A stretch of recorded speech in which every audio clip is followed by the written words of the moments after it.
5 Network. This is Sportsline.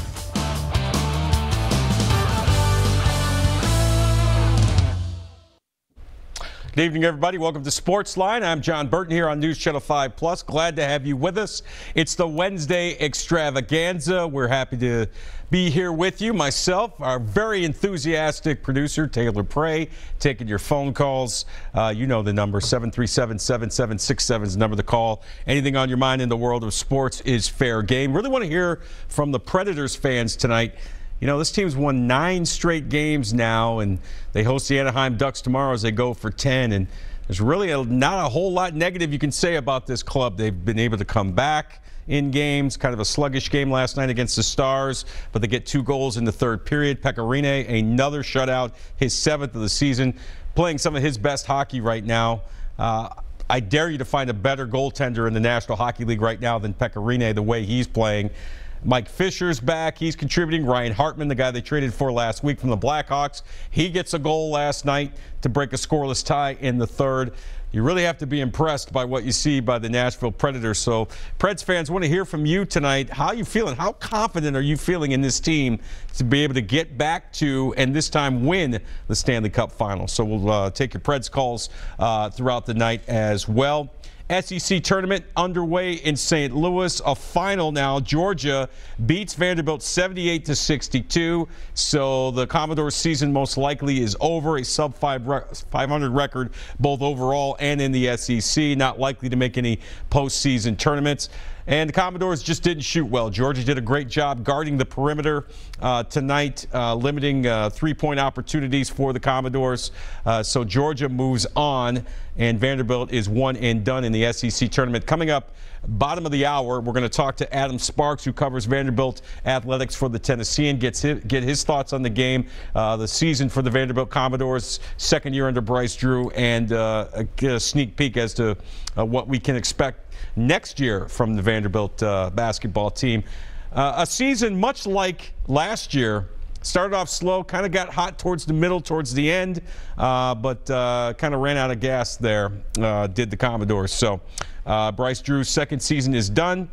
Commodores are done most likely again as they lose to Georgia 78-62 in the first game of the SEC tournament. Of course, Tennessee does not play until Friday night as the number 2 seed in the tournament and co-champions along with Auburn. They get that sweet double bye to the semifinals, so they will be in action on Friday. Middle Tennessee gets underway tomorrow in the Conference USA tournament. Out in Frisco, Texas. They, of course, the number 1 seed, the regular season champions. Also, more news from Middle Tennessee. Their outstanding big man, Nick King, the former the Memphis native and grad transfer, was named Conference USA Player of the Year today. Had a great season, 21 points, 8 rebounds, 10 double-doubles throughout the season. He was Mr. Consistency for the Blue Raiders. So certainly worthy honors for Nick King to be named Conference USA Player of the Year. So again, Adam Sparks, bottom of the hour, we're going to talk about this Vanderbilt loss to Georgia in the SEC tournament and kind of get a look ahead as to where the Commodores go from here under head coach Bryce Drew. So we will get that for you coming up bottom of the hour, get his thoughts on what happened today to the Commodores in St. Louis. Again, Tennessee plays Friday night Conference USA tournament tomorrow for Middle Tennessee. Back to the Predators. Coming up at 8:15, we're going to talk to Thomas Willis from NashvillePredators.com and get his thoughts on what's gotten into this team. A great road trip where they came back to win seemingly every night and win in overtime seemingly every night. They get back home last night. Huge crowd, obviously an enthusiastic crowd in Smashville welcoming the Preds home. And, of course, welcoming back to Smashville Mike Fisher, who came out of retirement on Friday. Actually scored a goal in the game Friday night. Then they played in Colorado on Sunday. And, of course, back home in Smashville last night. Here's the former captain and newest old member, I guess you could say, of the Predators, Mike Fisher, last night after the game talking about his return, his first home game back since coming out of retirement. A bit for a short time, but are you running out of ways to describe the way that this team finds ways to win in every game? Yeah, I mean, I guess tonight I thought we played pretty solid. It was just just nothing going for a little while. We knew. I mean, they played last night. Hopefully we could tire them out and just keep put pressure on the goaltender who was playing pretty good, and we just did that. And, Hartman scored a timely goal, and that was the difference. So.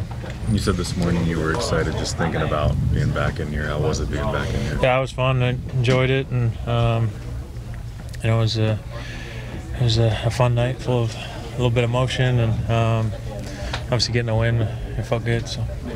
How much did patience play into your guys' game tonight? Yeah, it was huge. We knew we were playing pretty good. We just had to just make sure we're playing good defensively and making sure Pex see everything. And the way we were playing, we felt like it was coming and just a matter of time. And we thought we played a solid game. We got better, I thought, as the game went on, and that was a good sign. You watched him for a couple of games, and you played with him for a couple of games. How impressed are you with Ryan Hartman so far? He's been great. He's playing real well for us, and can play all situations and has some good speed and grit and finish, as you saw tonight. And he's been really good. Mike, have you been on a team that has had this much confidence as this group has right now? I'm playing some good teams, but this one, it feels really special. There's no question. We're trying to all we can do to finish on top, play real good down the stretch here. Play as good as we can with that confidence going into the playoffs. We know this part of the year just gets harder and harder, and when we take all these lessons and keep learning from all these situations and build that confidence. Well, if you're a Preds fan, you got to be happy with Mike Fisher being back on the team, again, coming out of retirement and contributing a lot. And the fact that he doesn't really care where he plays, which line he plays, what role he plays.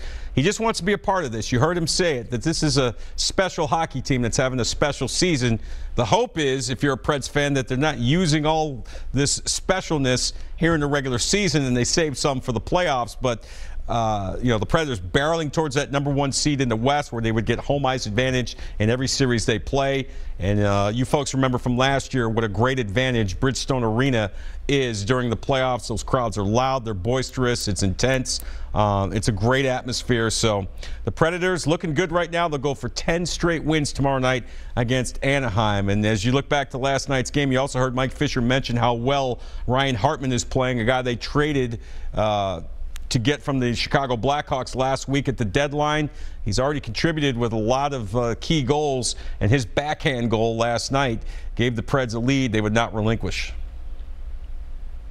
Been doing frenzy there in the third. How nice was that to get that one? Yeah, it felt good. We had a lot of chances coming into that period, and they looked like they got a little tired. They played last night at home, and we just tried to stick with it, and we knew if we kept playing hard, the goals were going to come. So that one felt good.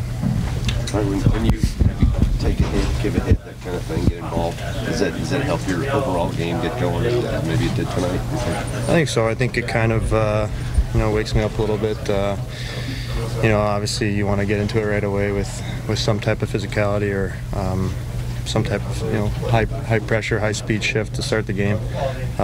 So sometimes it takes a little longer to get into it, but I felt that as the game progressed, we got better and better, and you saw it at the end. Excuse me, Dallas played last night. You feel like you guys came out pretty hard in the third, kind of like you did in the first two. You might get a chance to get one, and you did.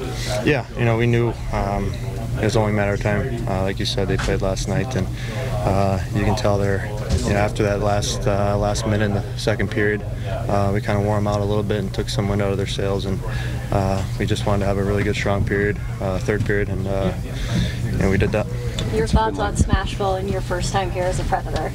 Yeah, it's great. Obviously, it took me a week to get here with the long road trip and everything, but it's nice to be here and settle in. I got to kind of walk around yesterday and kind of get a little feel for the city. It was raining a little bit, but yeah, I'm really excited to be here. So now that you have 5 games under your belt, do you get a sense of what makes this team so special, I guess, in terms of the way they've been clicking? Yeah, and I saw it all year too. I mean, they play hard. We play with passion.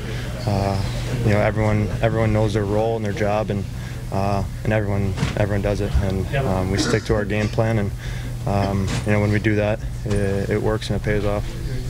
Yeah, failed to mention that last night against Dallas Stars, as the Preds win 2-0, also Ryan Hartman's first game, home game as a member of the Nashville Predators. Of course, Mike Fisher returning. Ryan Hartman acquired in the trade last week. So Preds clicking on all cylinders right now. Hard to find a weakness in their game.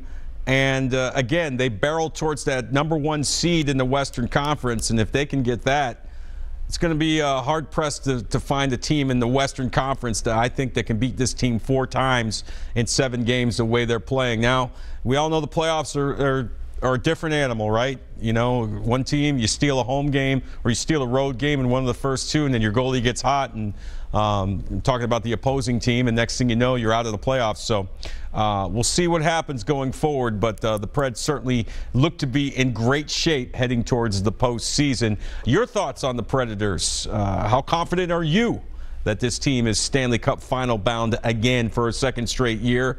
It's going to be an interesting spring in the playoffs to see how far this team can go, certainly without question.